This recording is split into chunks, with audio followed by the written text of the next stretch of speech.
할렐루야. 에스겔 38장 말씀 함께 나누겠습니다. 에스겔 38장은 지금까지 에스겔서의 예언의 말씀과 조금 다른 모습으로 나오고 있습니다. 곡과 마곡이 나오고 로스와 메섹과 두발 이런 곳들이 등장하는데 그것에 대한 심판에 대해서 말씀하고 있습니다. 그런데 똑같이 심판을 하는데 지금은 어떤 시대냐, 이 시대적 상황에 대한 예언의 때가 다르다. 어떤 때냐, 이스라엘 백성이 회복되고 난 뒤에 이런 뜻입니다. 그전에는 이스라엘이 회복될 것이다, 또는 이스라엘 심판을 받을 것이다, 그리고 다른 나라들도 함께 망할 것이다, 그들의 교만 때문에 이런 것에 대해서 예언했는데 38장에 와서는 이스라엘이 회복되고 난 뒤에 너희도 심판을 받을 것이다, 이렇게 기록하고 있습니다. 그럼 이스라엘이 회복되고 난 뒤에 왜 심판을 받느냐? 7절에 한번 보시면, 너는 스스로 예비하되 너와 내게 모인 무리들이 다 스스로 예비하고 너는 그들의 우두머리가 될지어다. 너희가 연합해가지고 이스라엘을 공격하게 될 건데 그렇게 공격하게 될 때에 이런 뜻입니다. 8절에 여러 날 후 곧 말년에 내가 명령을 받고 그 땅 곧 오래 황폐하였던 이스라엘 산에 이르리니 있습니다. 말년이라고 기록하는데, 그래서 에스겔서나 다니엘서가 묵시문학에 포함되는 것이 에스겔서의 이 요한계시록의 모양이 이게 숨어 있습니다. 그래서 요한계시록을 풀 때에 사람들이 어려워하는 것은 계시록만 가지고 풀려고 하니까 어려워요. 근데 말씀은 서로 다 연결되어 있습니다. 그래서 하나님께서 주시는 말씀을 따라서 말씀을 풀어야 합니다. 그래서 많은 사람들이 설교를 할 때 말씀을 가지고 말씀을 설교하죠. 그래서 하나님 주신 말씀을 가지고 풀어야 하고, 하나님 주신 마음을 가지고 풀어야 하고, 그래서 우리는 우리의 생각과 우리의 뜻으로 말씀을 전하거나 가르치거나 나누는 것이 아니고 하나님 주신 마음을 늘 가지고 하나님의 뜻을 선포해야 될 줄 믿습니다. 말년에 마지막 때에 이 말이죠. 그 땅 백성은 칼을 벗어나서 여러 나라에서 모여 들어오며 이방에서 나와 다 평안히 거주하는 중이라 했습니다. 여러 나라에서 왔다. 마지막 때에 하나님께서 믿는 자들을 온 세상 끝에서부터 모아서 하나님 나라에 들어오게 하시는 그 모양처럼 이스라엘 각 나라에서 모아서 그 나라를 회복할 것이다, 이 말이에요. 그래서 제가 이걸 현재적으로 해석해야 되고 또한 미래적으로 해석해야 된다는데, 이스라엘 백성이 회복될 것, 지금 끌려가 있죠. 포로로 끌려가 있는 바벨론 땅에서 또 여러 나라에서 모아서 다시 이스라엘이 회복될 것을 예언하고, 또한 이것은 미래적으로 볼 때에 영원한 하나님 나라에 들어가게 되는 우리의 모습, 온 세상에 흩어져 있는 그리스도를 믿는 모든 자들을 모으실 하나님의 그 약속이 비춰지고 있다라는 거죠. 그렇게 될 때에 9절에 내가 올라오되 너와 내 모든 때와 너와 함께한 많은 백성이 강풍같이 이르고 구름같이 땅을 덮으리라 했습니다. 여기 너희 백성은 누구냐? 2절에 나와 있죠. 2절에 보면 인자야 너는 마곡 땅에 있는 로스와 메섹과 두발한 곡에게로 얼굴을 향하고 그에게 예언하여 했습니다. 다른 나라들이 일어나서 뭘 하느냐? 곡과 마곡에 있는 자들이 일어나서 누구를 대적하느냐? 이 평안히 거주하는 온 세상이 흩어졌다 하나님의 은혜로 다시 회복되게 된 믿는 자들을 공격한다. 그 계시록은 뭐라고 합니까? 이것을 아마겟돈 전쟁이다, 이렇게 예언하죠. 근데 아마겟돈 전쟁이 사실 어떤 모양인지는 정확하게 알 수 없습니다.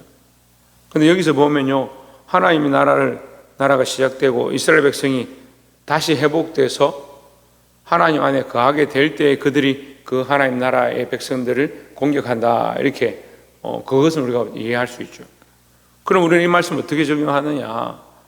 믿음으로 살아가는 그리스도인들이 이 시대 가운데 믿음으로 살고 있기 때문에 계속 평안하냐? 아니죠.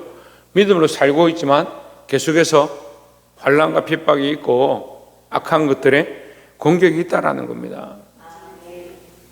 12절에 물건을 겁탈하며 노력하리라 하고 내 손을 들어서 황폐하였다가 지금 사람이 거주하는 땅과 여러 나라에서 모여서 짐승과 재물을 얻고 세상 중앙에 거주하는 백성을 치고자 할 때에 했습니다.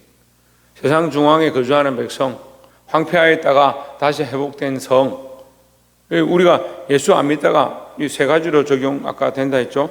그 이스라엘 백성 관점에서는 바벨론으로 끌려갔다가 다시 회복해 하신 그 나라를 기억하게 하는 것이고, 오늘 우리는 예수 믿지 않고 황폐하였던 세상과 타락하고 세상과 짝했던 우리가 돌아와서 하나님 앞에 믿음으로 회복되어진 교회, 그리고 미래적으로는 영원한 하나님 나라에 다시 거룩한 백성을 모으실 그 거룩한 모양, 이렇게 세 가지로 우리가 적용할 수 있습니다.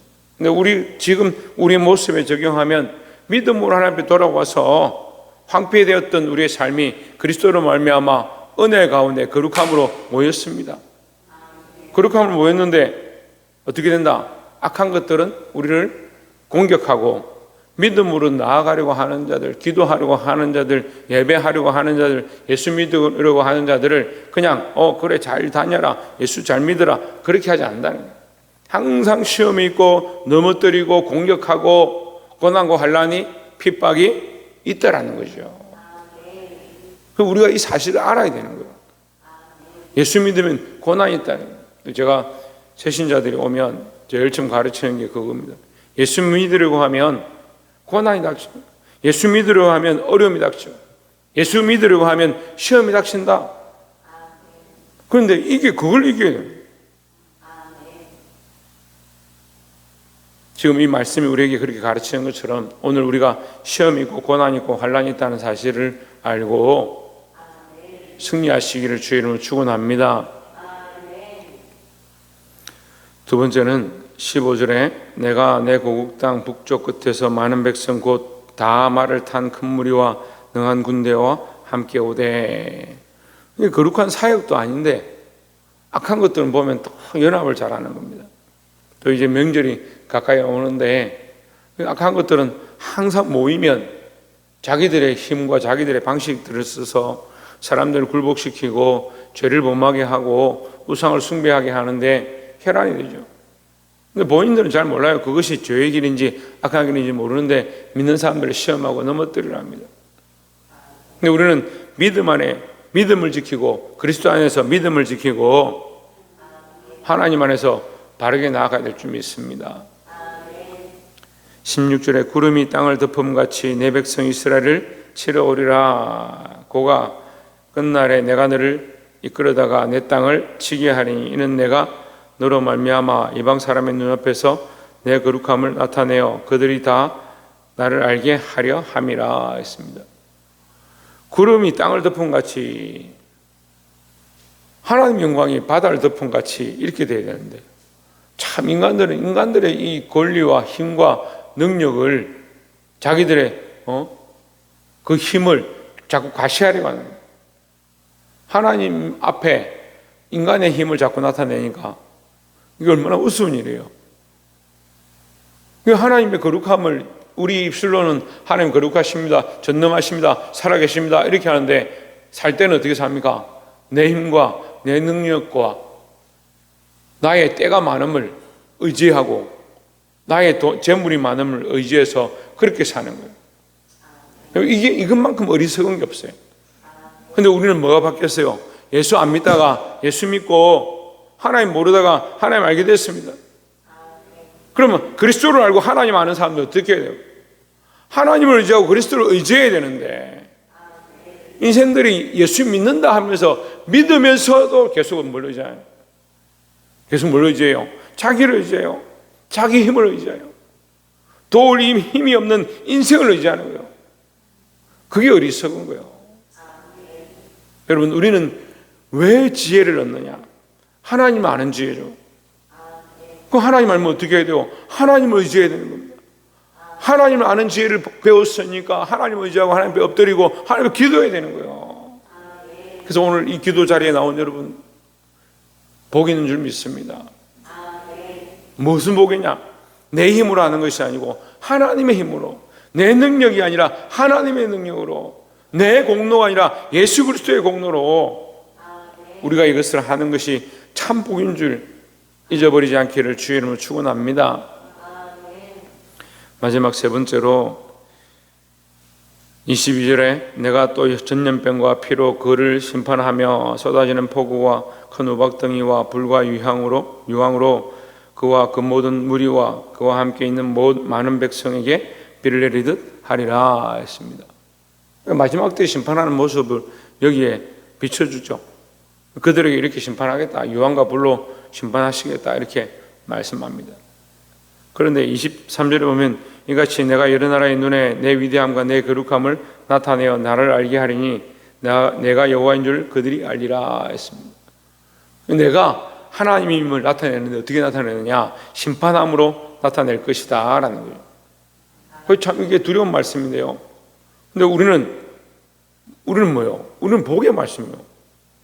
하나님 우리 편이 되셔서 우리를 공격하려 오는 저들을 치고 멸망시키겠다. 그렇게 함으로 내가 너희의 하나님인 줄 알 것이다. 이 얘기를 하는 겁니다. 하나님은 공의의 하나님이에요. 자, 우리가 여기서 이제 잘 봐야 되는 게, 꼭 하나님께서는 우리의 하나님이고 공의의 하나님이니까 우리 편만 드시고 우리가 잘못을 하든 죄를 짓든 무조건 괜찮다 하시느냐? 아니요. 그럼 곡과 마곡은 왜 망하느냐? 이렇게 봐야 되는 거예요. 곡과 마곡은 자기 힘을 의지해서 우리를 공격하는 거죠. 이스라엘 백성을 공격하는 거죠. 믿는 자들을 공격하는 거죠. 그 공격한 것 때문에 그들은 그 심판을 받는 겁니다. 그러니까 우리도 마찬가지로 하나님 편에 서지 아니하고 자기를 의지하면 우리도 망할 수 있는 거예요. 그러니까 정신을 차리고 하나님 편에 서야 되는 겁니다. 근데 더더욱 우리가 기억해야 되는 것은 23절과 24절, 22절과 23절, 이 말씀은 하나님의 공의를 나타냅니다. 하나님은 잘못된 것으로 이유가 없이 하나님 마음대로 그런 것이 아니라 하나님 반드시 공의대로, 하나님 그 죄의 결과대로라고 하시는 거예요. 그래서 하나님은 거룩하다는 거예요. 하나님이 이유 없이 잘못도 없이 그냥 하나님 하고 싶은 대로, 그게 아니고 하나님 반드시 그들의 행위대로 갚으시기 때문에 하나님은 거룩하다라는 겁니다. 그래서 어떤 사람들은 원망하는 걸 좋아하는 사람들이 있어요. 심지어 하나님께도 원망하는 겁니다. 제가 볼 때는요, 믿는다는 사람들이 목사님도 원망하고 이유 없이 막 아무렇게나 원망하는 거 보면 저 사람 하나님한테도 원망하겠다 그런 생각이 들어요. 어떤 사람 떳떳하게 하나님 왜 나에게 이렇게 하십니까? 그런 사람들이 있어요. 그럼 반대로 물어봅시다. 그러면 하나님이 이유 없이 그렇게 했으면 여러분이 믿는 하나님, 그럼 거룩한 하나님이에요. 하나님 공의하다고 어떻게 말할 수 있느냐? 하나님 거룩하시고 완전하시다고 본인 입으로 고백하고 우리가 그렇게 기도하고 있다면 하나님 왜 그렇게 하십니까? 그걸 따질 수가 없어요. 요나가 어리석으니까, 요나가 자기 욕심에 이끌리니까, 자기 육체에 따라서 더우니까, 뜨거우니까 하나님 원망하죠. 그럼 하나님 불의합니까? 요나에게 묻습니다. 내가 불의하냐? 너는 아끼지 아니한 그것을, 이 호박 하나도 아꼈거늘 나는 이 백성 좌우를 분별치 못하는, 앞뒤를 분별치 못하는 이 백성을 내가 아끼지 않겠느냐라고 말씀하십니다. 그럼 어리석으니까, 보지 못하니까 자기가 의로운 줄 알죠. 여러분, 우리 삶에 우리의 어떠함을 내려놓고 하나님의 거룩하심, 하나님의 완전하심, 하나님의 온전하심을 인정하고 늘 기도할 수 있는 저와 여러분 되시기를 주 이름으로 축원합니다. 기도하겠습니다.